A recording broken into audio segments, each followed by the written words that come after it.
Good morning, everybody. Today we're going to try something fun, and it might be a little bit of a series. We'll see how it goes. We're going to play with some definitions. And I notice in most genres of music, there's creators, guys that come along and create this new sound. Then there's all those guys that come along and innovate on top of that. Then there's people who bring saturation and imitation to the marketplace. There's a lot of terminology that I find most genres of music embody, and I want to just look at some terminology here in regards to jazz. And of course, the first term I want to discuss is creation. The definition is the action or process of bringing something into existence, a thing which has been made or invented, especially something showing artistic talent. And even the bringing of existence of the universe, especially when regarded as an act of God. And in jazz, there's really only one guy that you can put in this term, and it's Louis Armstrong. He's so much this genesis, this focal point of the beginning of the music. And while it exists in various forms previous to Armstrong, it's certainly his personality, his vivacity, his brilliance, his unique perspective on America, even the degree of sorrow that he exists in as a young boy, I think is partly what dictates the joy in which he shares with us on stage, in spite of a great rift in his soul, knowing the inequality of this nation. The creator bears a great burden, knowing he needs to bring his creation to an audience. He needs to find someone to bear witness to this creation. And it's a marvel that the man lived as long as he did and saw as much progress as he did. And he's absolutely the most important figure in terms of creating jazz as a movable force and the entity that it becomes. It's his star power, his ability to transcend race and to take an instrument and turn it on its head and just make a sound that had never been heard before. His rhythmic permutations, his melodic phrasing, his languid behind the beat, sometimes ahead of the beat, playing personality. It's such a unique character of Armstrong that I'm sure exists in the blues and exists in guys like Buddy Bolden previous to him. But as far as tangible records of it, it's very hard to credit anybody else from this era as being the creator more so than Armstrong. And this is a great recording of some of his early Hot 5 sessions from the mid-20s, maybe late 20s. 26, 20, 27. So they're pretty early stuff and a fun dive. The next definition we want to look at is the word gestation. And it's defined the process of carrying or being carried in the womb between conception and birth, the development of something over a period of time. And Duke Ellington is the great gestation. He takes this new music of the bordello, this new, what's the word I'm looking for, stew of the American condition, and the sensual, sexual nature, the spiritual nature, and he stretches all those fabrics and sinews to the point where he can weave them all into one narrative. And previous to Ellington, you could touch on spirituality, you could touch on sexuality, you could touch on love, you could touch on dancing, but no one really kind of has a way of weaving all of that into the same language and in the same context in every song. It's a pretty unique ability the great Duke Ellington has. This is a capital 10-inch from the early 50s, something I found in rural Wisconsin, believe it or not. It's the kind of thing when you see it, you just grab these guys. You know, Ellington 10 inches aren't that expensive. They're super big pieces of the puzzle. If you want to understand the work and the body of jazz, Ellington is the skin that ties all of it together. It's the biggest living organ in the jazz body, Ellington. It's so much, and you can't really escape him. And the Minguses and the Monks and the Wayne Shorters and all the guys who were trying to innovate and develop the music throughout the 50s and 60s, they're kind of retreading territory that the Magellan of jazz has already discovered and laid a flag. Ellington is that important to the fabric. And there's a second term that I'm going to apply to Ellington here, in part because I couldn't really find a person who defined this better. And there's a lot of terms I could have applied to Ellington, sophistication for one, but I found another home for that. But I want to add deliberation. And the two definitions I'm going to read here: a long and careful consideration or discussion, and the slow and careful movement or thought. And that's Ellington.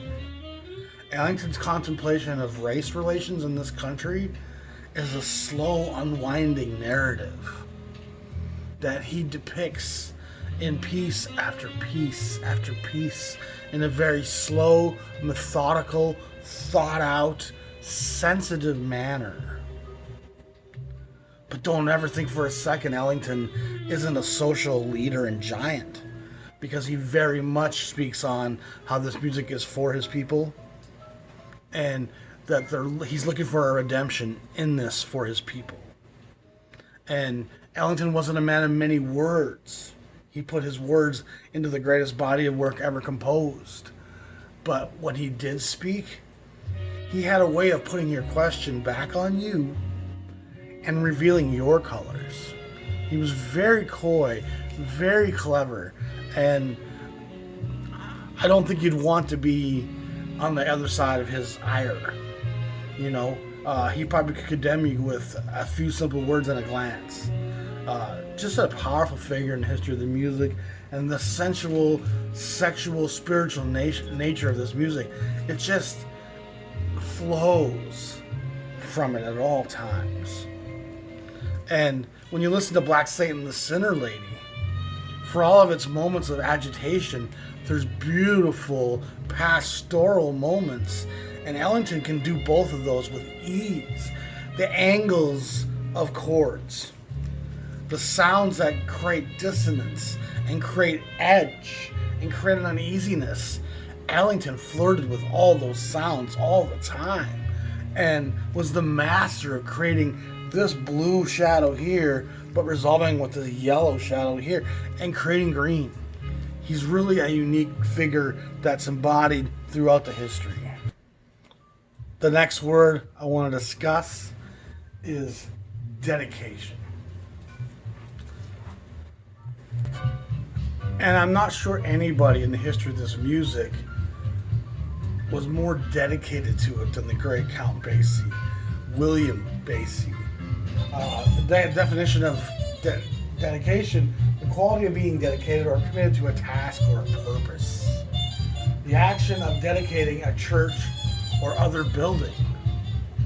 And Basie, again, a great little 10-inch here on the Clef record label, which recorded Norman Graham's, which becomes Verve. The dedication of Basie, the single-mindedness. He swings harder than anybody, longer than anybody. And I think we often make the mistake of thinking Ellington and Count Basie are just old swing music. And that's not the case. The swing music that white people know, the Artie Shaws, the Glenn Millers, that era stuff, it's not the same ilk as Ellington and Basie's music. Ellington is driving the form forward, and Basie is the master of the minimalization of it. Let's just make sure that this is going to drop the bottom out on the floor and that people are going to swing their booty ends to it. And he is such a strong university of jazz musicians that all the greats that we love in the 50s and 60s, a large chunk of them have played with Basie at one point or another. And he's firmly rooted in the blues.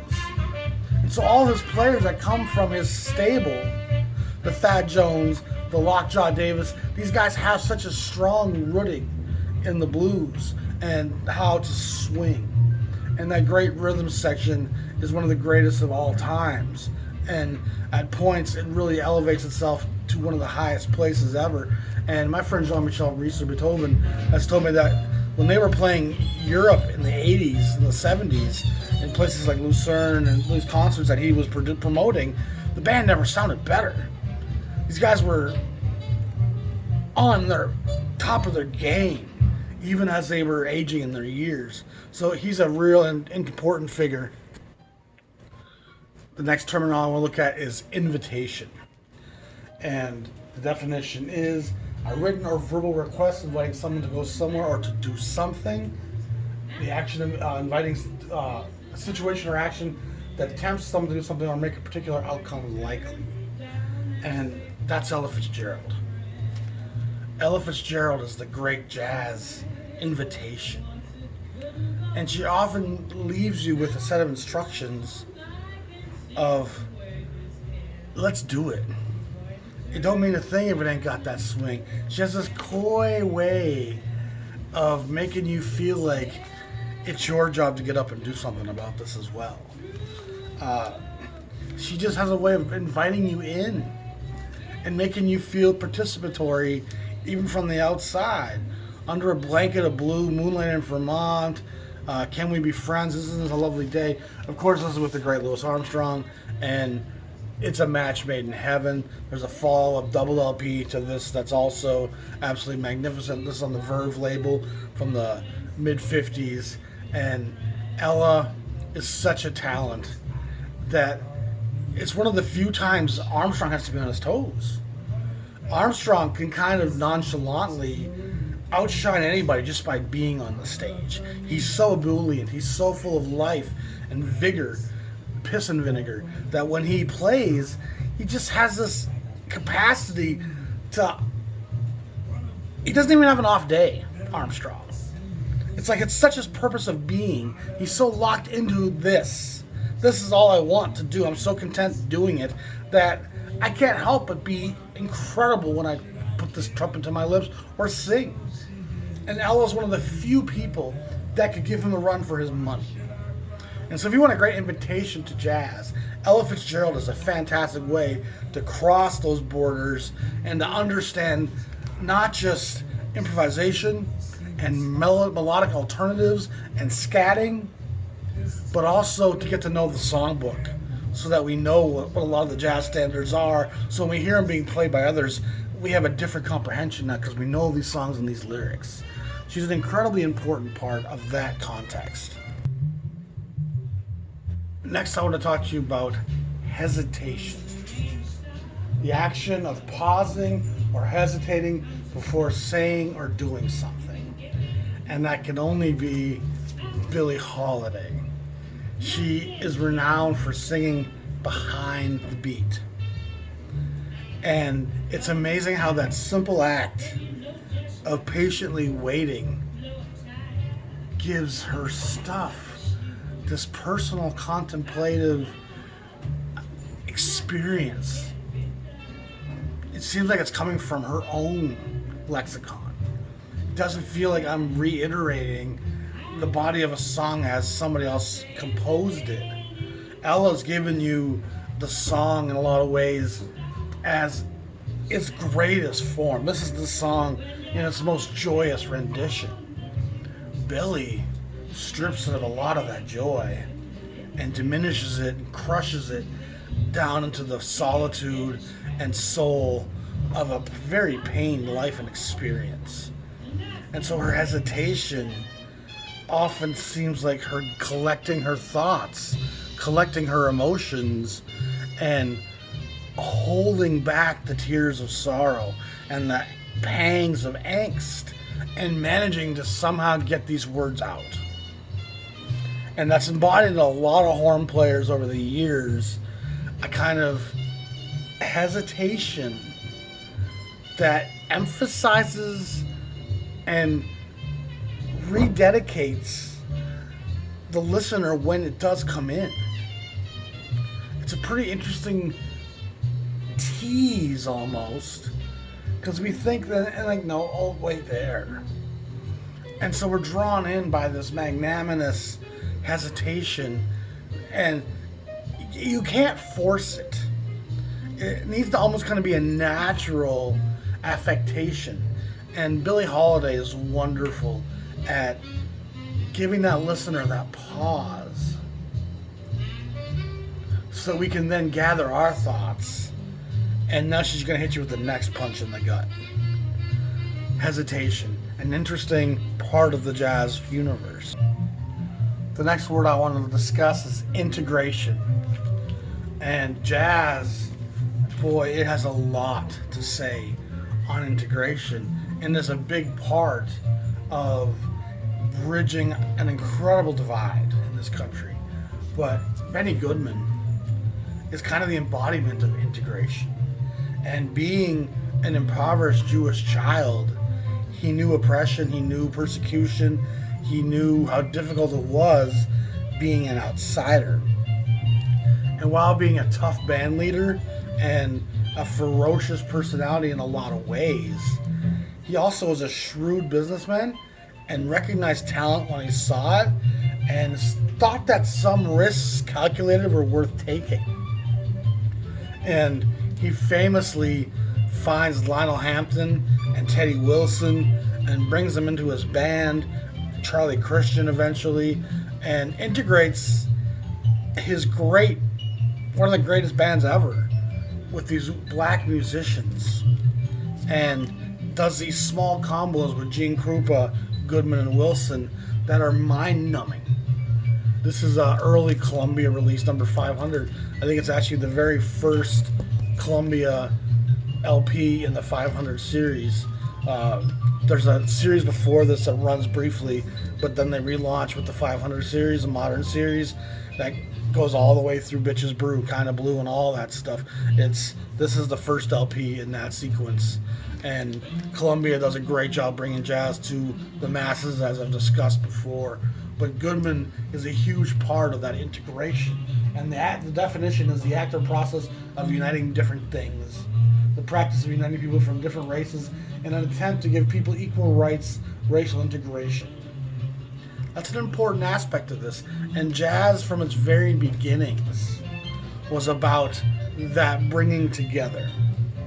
Whether it was in a sexual sense, a spiritual sense, a cultural sense, let's put each other in the same room, break bread and wine, sweat and dance a little bit, and get to know each other.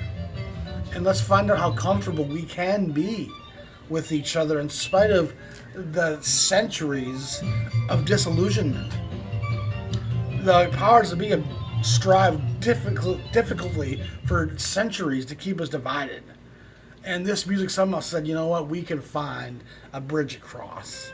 And Goodman deserves a lot of recognition to this day for having been, and of course Armstrong's playing with Jack Teagarden, and there was a lot of kickback in the 30s for anything that was being integrated. And Jackie Robinson doesn't happen until 47. Let's keep that in mind. Music is way ahead of baseball. And we celebrate Jackie Robinson, we celebrate a lot of civil rights leaders, as we should. But the Benny Goodmans, the Duke Ellingtons, the Louis Armstrongs, the Count Basies, these guys are way before that, finding ways to bring us together. That's a very important aspect.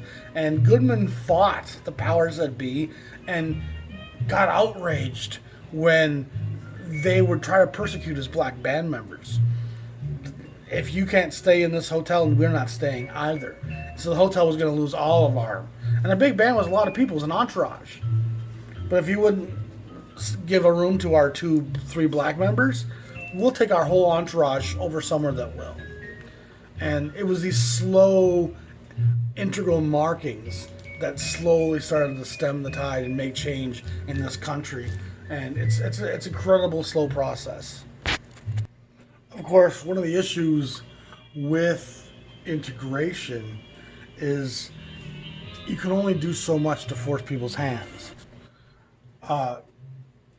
It took the music going nationwide via the vehicle of the white musician to really start opening doors.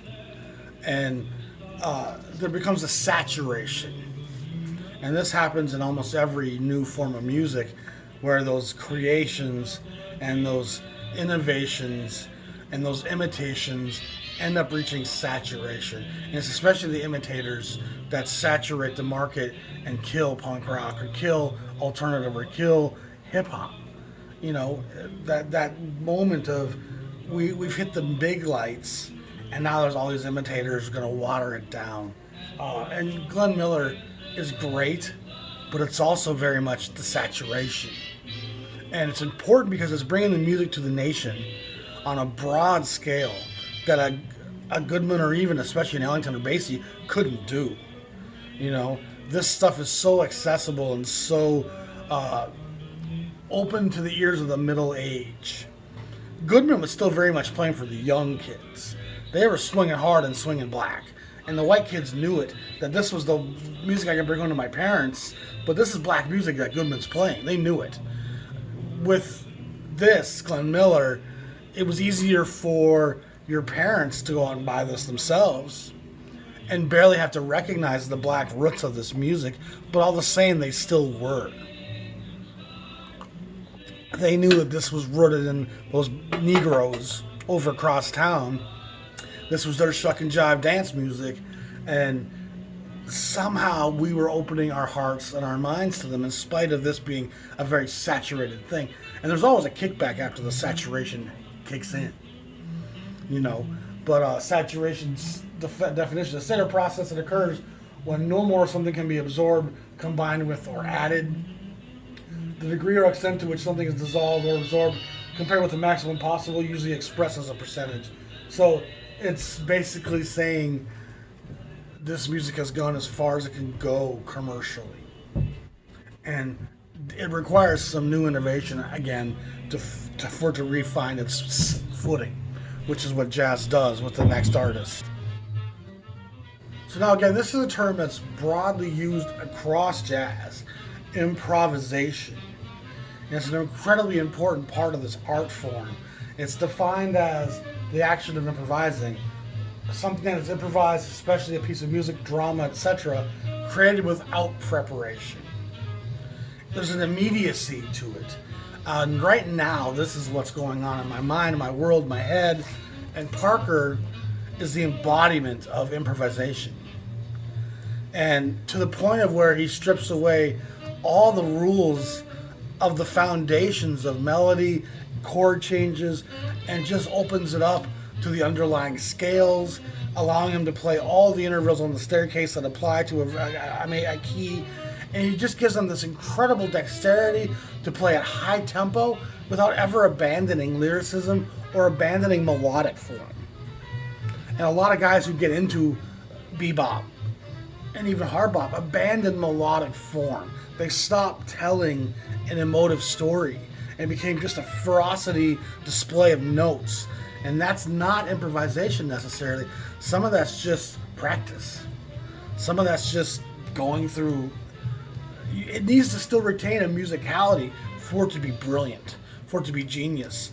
And of course, this great Charlie Parker sessions from the late 40s after the war are recorded on Savoy, came out on the 10-inch, came out on the 12-inch. This is Savoy number 12,001, which makes it the second Savoy 12-inch to come out in 1955.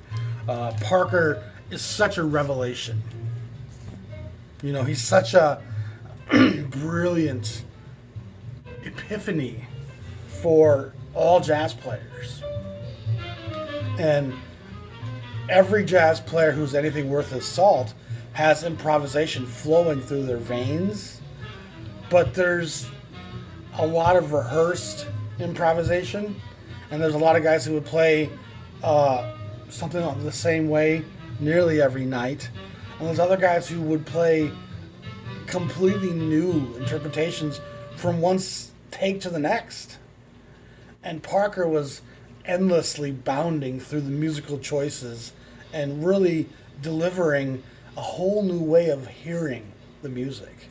And so there's no one really better at improvisation than Charlie Parker. Armstrong, of course, is equally as important in the improvisation in a lot of ways, but Parker certainly takes it to the next level. And we're going to credit Armstrong with the creation, and he's also one of the great innovators, without question, which is partly why Armstrong is such an important figure. Because so much of what the music is and does, and the history of the music, Armstrong sets the table for a lot of that right off the bat, which is pretty impressive and worthy of a lot of praise. It's very noteworthy. It's an incredible process to sit there with your paintbrush and to allow the moment to express itself through all that you're saying and to release the pressures and the stressors of your daily experience and existence via this art form. There's nothing else quite like it. The immediacy of it. And improvisation, it has to be understood that it's so directly linked to the emoting nature of the music. That's the important step that we have to connect. It's not just, I'm going to throw paint wherever, because that's chaos, and that's not necessarily the point. We want to convey a message still. And so improvisation, when it's emoting my condition, my experience, my sorrow, my joy, my sexuality, when I'm emoting from an honest place of expression, improvisation takes on this whole new dynamic and becomes this powerful vehicle to speak honestly from a man's soul. And that's the highest form of art. The honest expression of my condition is what art is here to do. It's not just to hang on your wall and be pretty. It's to vent this volcano of stress that's burning inside of me, and this lava needs to express itself. And jazz allows for that condition to be poured into an instrument, cleansing the giver and also purifying the listener. So we're going to start with that today as a series of definitions, and I got a lot more here. Let me know if you guys like this. We could probably do 3 more episodes like this if you want. I got all the way up here into the 60s with guys that are defined by certain terms really well. So give me some feedback. If not, I got some other ideas I'm kicking around too for some new series, and we're still going to be doing some 2x2s, and I still want to do a Desert Island list for a jazz beginner. And I'm not sure why someone would want to take a whole genre of music they don't know to a desert island, but if you wanted to take 10 jazz records to a desert island and you didn't know jazz, where would you go? Where would you start? And I have 10 pretty solid selections for that as well. So give me some feedback on what you guys want me to do this week. Y'all be safe. Have a great day. Peace.